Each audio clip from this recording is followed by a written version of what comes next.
অনেকে বলে যে হুজুর, গর্ব করে বলে যে আমার ছেলে আমাকে একটা দিছে। অনেকে গর্ব করে বলে ছেলে আমাকে একটা আল্লাহ দিছে। কি এসে কয় বিয়ে মোটে করতে চায় না। আশ্চর্য, ছেলে নাকি দিছে, এটাকে সে গর্ব করতেছে। সে তো আপনার সামনে বলতে পারে না, কিন্তু হুজুর তো ঠিকই টোকেন ধরাই দিছে। বলে হুজুর ছেলে একটা দিছে, বিবাহ মোটে করতে চায় না। খুব খুশি, খুবই খুশি, সে বিয়ে করতে চাচ্ছে না, যেন খুব খুশি। আশ্চর্য তো।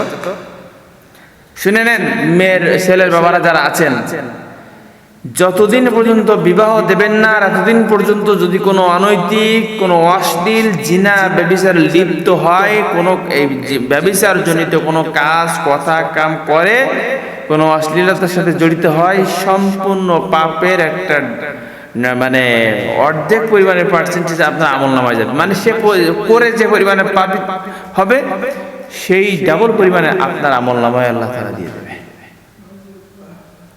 এটা হাদিস, আল্লাহ নবী সাল্লাল্লাহু আলাইহি ওয়াসাল্লাম বলেছেন, খবরদার খবরদার।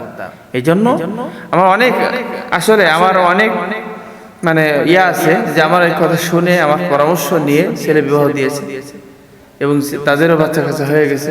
বলেছে যে হুজুর আলহামদুলিল্লাহ, ভালো লাগছে, জিনিসটা বুঝায় বলেছেন।